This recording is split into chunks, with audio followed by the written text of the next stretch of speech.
And as we were just coming into break, Dave, you heard Dan Campbell talking about Zadarius Smith. What impact will he have on this defense? Oh, it's somebody had asked me that for my little weekly mailbag that I was doing earlier today. And look, I think you have to, realize he's not going to be Aiden Hutchinson. He's not going to. It's probably not going to be a sack a game sort of guy here going forward. But that doesn't mean he's not going to help the pass rush and help the defense. I mean, he is. I think he's probably the best edge rusher they have, just purely talking about, from a pass rush standpoint. He's a solid run defender. They look, they're still going to have to blitz. They're still going to have to do some things creative defensively because they don't have that guy like a Hutch that's going to win one-on-one, half the time he's getting those battles and getting home. But Zadarius is going to be a really important player for them. He should start, this week. And, I think him and Josh Paschal give the Lions enough up front that, you don't have to be too concerned about, what you have on the defensive line if it's enough to take you through January. DB, congrats on the book, man. I know when I wrote my book, it was very therapeutic. Mine was more of a, it was the biopic of my life. But for you, It had to be therapeutic, thinking of where the Lions used to be, considering to where they are now. So that part had to be therapeutic, none the least. But congrats again. Let's jump into it. Aaron Glenn has been amazing for the second half, for the last 7 games in the second half. Him and the defense. What is making his last 2 minutes of the half and the last 2 minutes of the game? What is making him stand out so much? Because he seems to be dialed in. They're giving up 0.0 touchdowns in that period of time. That's what the moneymaker is. How's he so good in these last 2 minutes? Yeah, I didn't even realize that. When it came to some of those numbers that you just threw out there. I mean, he is he's calling great games right now, and part of it is he's got a lot better talent than he had early on in his tenure. Right? It's always about the Jimmies and the Joes more than the X's and the O's. But Aaron is doing a great job of manufacturing some pressure and calling, knowing when to make the calls to use some of those things. I'm trying to think the play that really caught my attention. There was a pass rush that he gift wrapped a sack to one of his players the other day, and I'm trying to think who it was. It's watching it in real time. He sort of sent 2 linebackers on a blitz. One of them was fake. Was it Houston? They were both coming up the A gap, and whoever the linebacker was that dropped. You could just sort of see CJ. Yeah, I think it wasn't Neiman or what? Neiman, but CJ.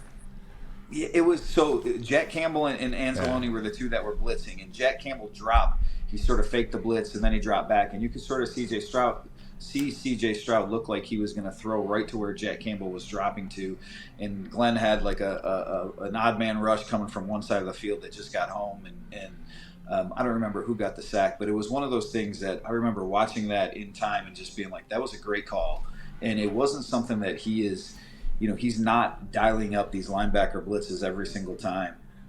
But he knows when the odd man rushes, and I think it just strikes me that he's doing a better job disguising some of these defenses and maybe playing to some of his players' strengths. And then, again, when you have a Brian Branch and you have a Lee McNeil playing like he is, and some of these guys that they have, that defense is really on a roll right now. Thinking maybe it was O'Connor or Pascal. There you go. It was an O'Connor sack. It was a bad O'Connor sack. I was gonna say we're gonna figure the entire Lions defense. We're gonna figure it out. We're gonna get. I think it was Luther Ellis. You sure it wasn't Jerry Ball? No, wasn't Jerry Ball. Ball. Speaking of some Lions history right there. Last question for me, at least on this, is Aleem McNeil. I remember we talked to you 2 years ago when ESPN or Sports Illustrated, whoever made it out that he was one of the most freakiest players in the NFL, and we talked to you right after that, and you said, it's a guy to watch out for. It's a guy to watch out for. If he can get fit, this guy could be something special here. Well, fast forward 2 years later, he gets paid 2 weeks ago, and he's making his presence felt, especially without Aiden Hutchinson. Is he who you thought he was going to be, or is he even that much better? Maybe even a little bit better. I mean, the Lions were high on him when they drafted him. But if you remember when they drafted him, because maybe of how the body was, it was more of a nose tackle and let's see what he can do at the 3 technique and how much pass rush he has. And, if you talk to him, he will tell you, he just wasn't happy with how he played those first 2 years and the impact that he was having. He just really dedicated himself to changing his body and becoming a more more of a playmaker on that interior defensive line. He gets off the ball so quick. He's really effective at pushing the pocket.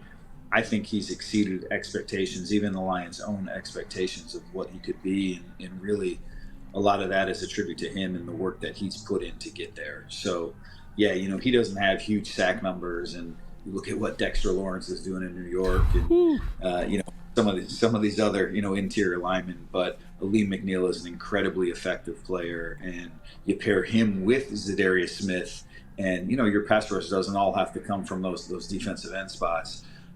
You pair those two together, and you should be able to get enough pass rush to really help this defense get by. And he's only 24 years old. You gotta love that as well. Yep. Dave Birkett joins us, the Detroit Free Press, Lions beat, and author, of course. We'll chat about that. You got a book signing coming up. We'll ask you about that a little bit later. But I do want to, when I watched that game on Sunday, the first half, it was ugly. We all saw it. Yeah. But you know what? I was cool.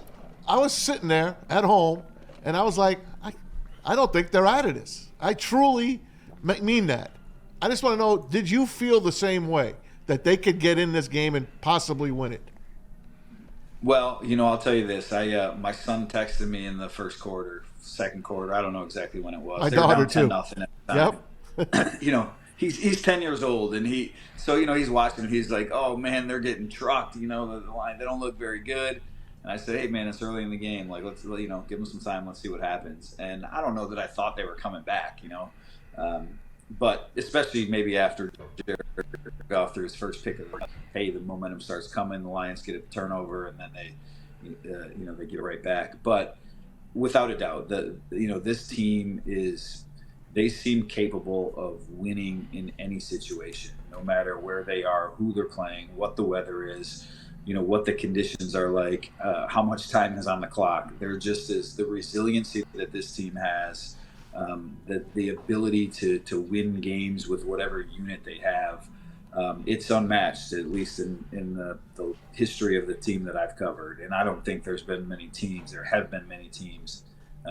across the league that have been able to do this just that many ways in recent NFL history. So I can't sit here and tell you that I thought they were coming back. In fact, the top of my story, you always start writing them, and you definitely started writing for a Lions loss, but wasn't stunned to see them come back either. Let's put it like that.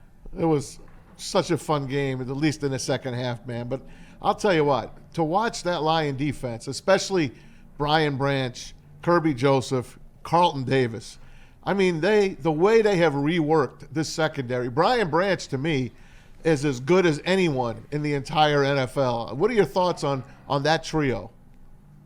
He's a star. Brian Branch is a star. I mean, he might be the best safety in the league right now. I mean, there's some other pretty good ones, right? Baltimore but look, he's so for the book signing, my old boss Gene Myers, he was doing a little question and answer for one of the Detroit historical sites, and he sent me this question. He said, hey, I put the Lions all-time team together, 75th anniversary team together, the players that were on it, and which of the players that are playing now do you think could have a spot on that somewhere down the road? And look, it's too early to say like Brian Branch would be on that team, even Penei Sewell, right? It's only been a few years, but like you look at the talent that they have, and I mean Brian Branch, if he continues on this trajectory, is going to go down as one of the best defensive backs in Lions history. Penei Sewell is trending to be a Hall of Fame player. Jack Fox. I mean, we don't talk much about punters, but Jack Fox is a heck of a player too. He might be the best punter in Lions history. So you start with like that collection of talent. We haven't even got into Amon-Ra St. Brown, Jared Goff, some of the other players and what they're doing. But they're an all-star team. When you get that level of contribution, and especially defensively, Maz, because this is. Look, you can win in the NFL when you have a great quarterback and the things that he can do. And we all know, that offensive line, that really can be an engine for any offense. But defensively, you need to have so many things go right and so many players doing the right thing.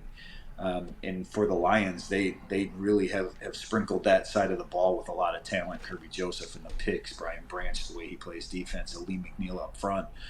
Jack Campbell, I think, is playing pretty good at linebacker. So they've got guys at every level that have really improved their game.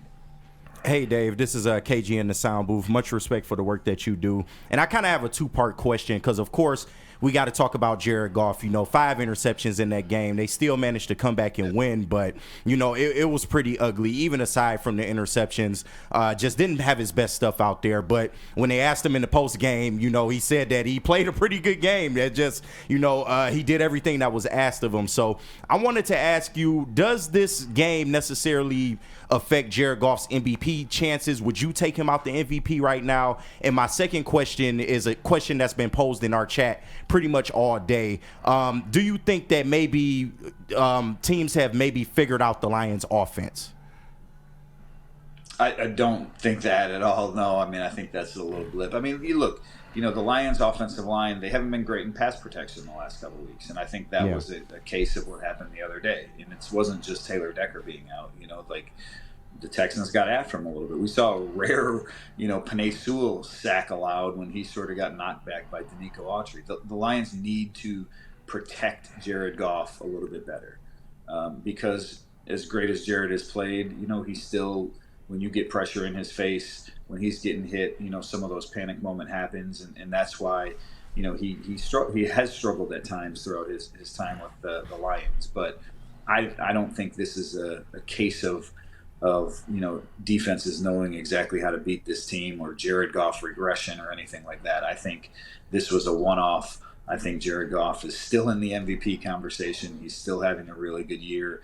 And as long as that offensive line plays up to its capabilities, he and the Lions will be there at the end of the day. And just to sort of, build on the MVP talk, look, I'm the MVP voter here, the All-Pro Award voter here in Detroit, and I think Jared Goff is absolutely in the mix for that award and will be at the end of the season. That award, historically, you can go back, the past decade, it's gone to a quarterback on a team that has won 12 or more games, and the Lions are going to be that, and Jared Goff is going to be that. And look, he's going to have some tough competition. Lamar Jackson is playing amazing football right now. He's won it a couple times already. Josh Allen is playing really good football. Patrick Mahomes, if they go undefeated, I know that offense hasn't been great, but if Kansas City goes undefeated, it's hard to not give it to a quarterback on a team that goes 17-0. So, but I would say Jared Goff is in that quartet of players right now that deserves to be in the mix for the award. Hey, Dave, how has Jake Bates allowed Dan Campbell to evolve as a coach? Last year it wasn't even an option to trot a guy out there for a 58-yarder. What do you make of the evolution of Dan Campbell as a coach this year with having this stud at kicker? Yeah. Dan said something the other day like that he still doesn't like kicking those field goals, and I get it. It's still maybe a higher percentage to go for it or to keep your really good offense on the field. But you're right, he can do it, and that kick, the game winner that he made, that thing had another 10 yards on it easy, maybe even more than that. As high up as that thing was. So it really is. It's a weapon. In fact, I was texting with somebody today, and I said, maybe he was the missing piece or the final piece that they needed to. They've got a really good offense. Young players on defense that have come together. They've got good coordinators, good coaches.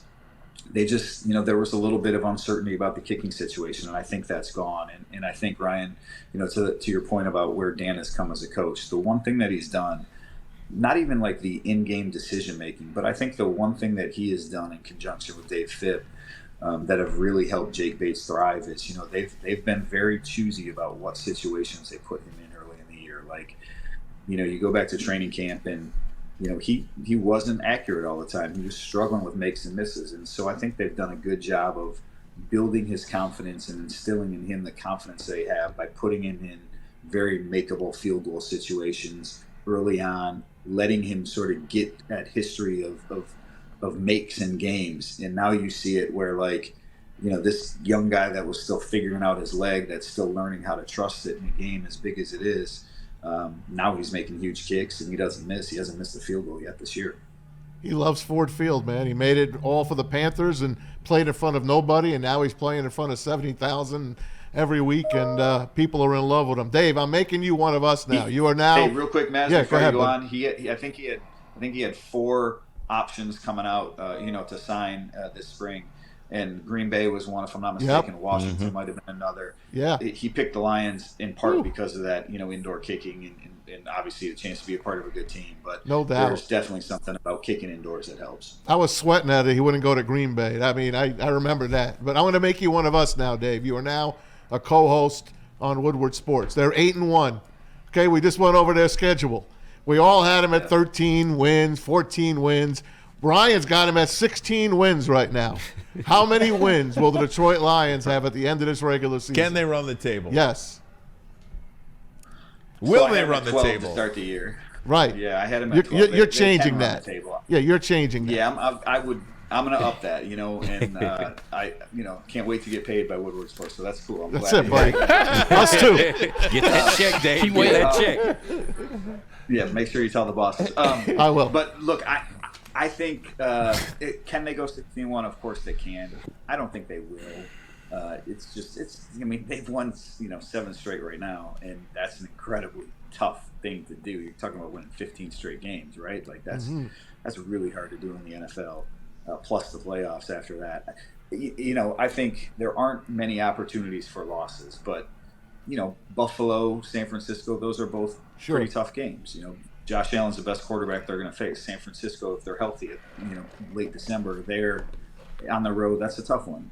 4 division games left, and even if Chicago is just kind of mediocre, like one of those games is going to be outdoors. So, the Vikings week 17, their Lions could be resting everyone too. So, I think 14-3 is a reasonable number for this team, at this point in time, and that's going to be enough to get the 1 seed in the NFC if that happens. Oh yeah. Hey Dave, last one. Just you got a book signing coming up. Tell us about that and where that is, and where we can send everybody to go. Yeah, I got a couple of them. I got one tonight, as a matter of fact. Our Lady of Victory. There you go. Our Lady of Victory. Yes, pray for us. The logo right there. I see it. Dan Gutowski said he got you that shirt. It's my coaching flag. That's it. Coach my daughter once upon a time. But 7:30 tonight, Our Lady of Victory, the church in the basement. We're doing a little book question and answer program that the Knights of Columbus put on over there. Next Monday night, I'll be at the Applebee's in Auburn Hills across from Oakland University watching the Monday Night Football game, doing a book signing. Before by that, Twin 7 Peaks. o'clock. So stop on out. You never know. Maybe Dan Campbell's your server. Exactly. Stop on out there. Yeah. There you go. But I will be there even if he isn't, signing some books, selling some books, talking some football. Sounds Awesome. great, Dave. Congratulations. Absolutely. Congrats Dave, thanks again, so much for joining Appreciate it, us guys. here. Oh, And thanks, I'd Dave. love to have you on Fox 2 on the morning show, and we'll promote the book too. How about that? Let's do it. Let me know. We'll There do you that. go. Absolutely. You got it, man. Detroit Lions, an illustrated timeline. Get the book anywhere books are sold, and subscribe to the Free Press. Local journalism matters, my friends. We are going to take a break. Yeah.